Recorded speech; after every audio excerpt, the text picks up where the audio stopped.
before I pack up, I wanted to show you guys what 2 decoys I was using this morning. I actually bought these decoys this spring.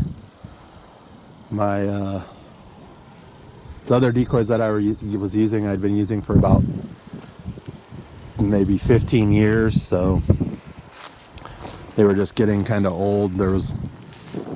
I kept walking past decoys at Cabela's going, oh my gosh, those decoys look way more realistic than the ones I'm using. And you know, those other decoys worked. They would bring birds in, but it seemed like sometimes the birds didn't really get that close to them or want to chest bump them or try and push them off of the decoy. Sometimes in the right situation, a tom would come in and kick one. Or these decoys look a lot more realistic than the previous ones that I had. It was just time to upgrade. I'm not exactly positive what I paid for them. I think it was maybe $90 or something for the 2 decoy set. I think this is called the Thunder Chick decoy, and this is the Thunder Jake. I got them at Cabela's. One thing I did do is put a little, I don't know if you can see it or not, I put a little hair tie on the Jake's beard, a little black hair tie. I stole it from my wife because when that hair tie is not on, when I first bought the decoy, the beard just stuck almost straight up in the air. Now that the hair tie's been on it for a little bit, I think it just bent the beard down a little bit. It looks a little more natural. It just needed some weight on it to hold it down a little bit. It just looked kind of weird to me when it was sticking straight up in the air when it was brand new. So I might actually leave the hair tie off of it now. It actually looks a lot better now. When I bought it when it was new, the beard stuck almost straight out from the chest of the decoy. So not really like advertising for them, but I did want to say that I've used these decoys last Saturday and Sunday. I set them up. Saturday morning I had 4 toms come into the decoys close enough that they could touch them. This morning I set them up, or Sunday I didn't have a tom see the decoys, so it didn't really matter. They didn't get close enough to see them. And this morning I set them up and same thing happened. Toms came straight into them. Didn't seem to spook off of them.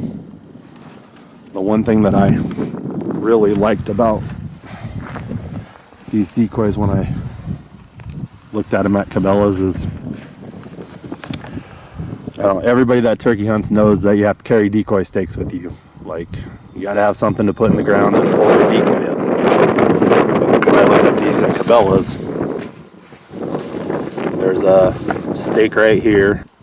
There's a stake that goes into the ground that has a little handle on it right here. So you just pop this little handle out, pull the bungee cord out a little bit, put the stake in the hole of the feather of the tail of the decoy,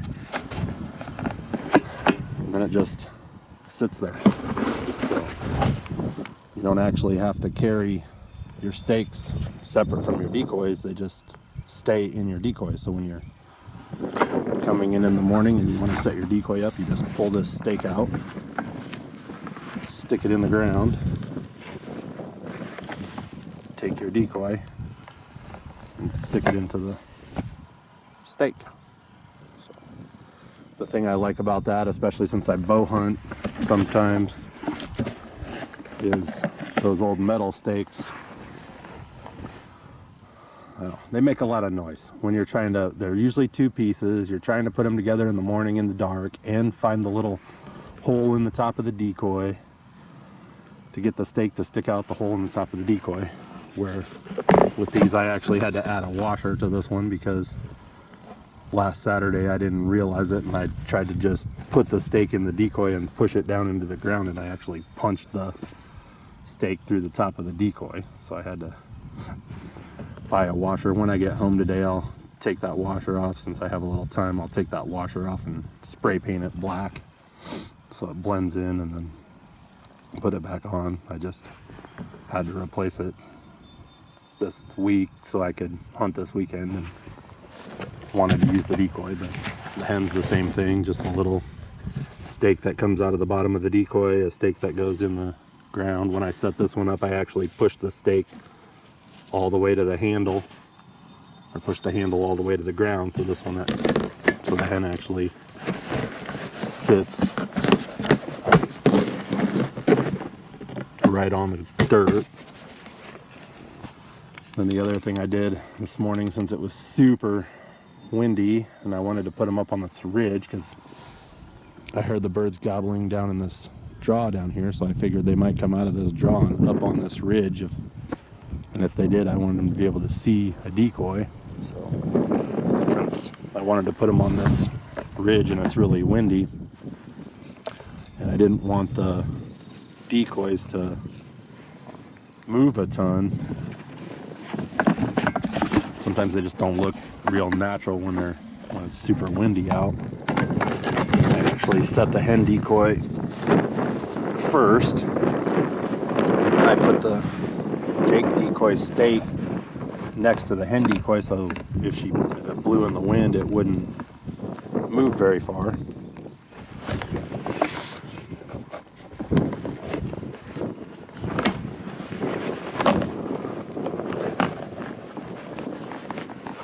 So it's about 2 inches away from the hen. Then I just put the Jake decoy right next to her, so the 2 decoys actually held themselves in the wind. They still moved a little bit, but they didn't like spin in a circle. Sometimes if it's really windy, your decoy will just spin in a circle. That's another thing that these decoys have that other decoys don't. They actually have the 2 little leg bumps right here, leg bump outs, and this little handle on the stake. So if you set them up facing the way you want them to face, they should only turn that much, because these 2 leg bumps should rotate in that handle and hit that handle, so they don't spin in a circle like the old decoys used to. So I was kind of on the fence with what other decoys to buy.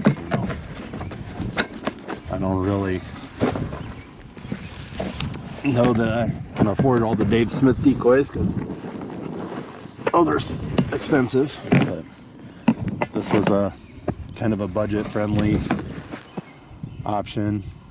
I still have a couple decent hen decoys that I bought a couple years ago, but I'll probably put those out once in a while if I want to do a little bigger flock of birds, especially like in the fall when the birds all grouped up, or early season when the birds are all grouped up. I also wanted to take a second to show you something that I do with some of the shed antlers that I find. This is just a 6-inch spike that I found, but it's got a nice curve to it. So take a rope. I've done this for a couple buddies. Every time I find these spikes, I just tie a piece of rope to them, give them to my turkey hunting buddies. But rope comes off like that. It's something easy to roll up and put in your turkey vest. So just go like this, make a loop, come back around itself, okay. And I take it, put it around the 2 turkey legs, get it down past the spurs. See the 2 spurs right there. Cinch it up like that. I have a nice handle. Throw over my shoulder and carry my turkey out. So something kind of cool that you can do with the shed antler, a little DIY project with the shed antler. It seems like all my turkey hunting buddies, when they see that, ask me if I have another antler that I can make them one, and then sometimes they come back and say, hey, a buddy of a buddy or a friend of a friend wants one of those too. Just wanted to show you that little trick too.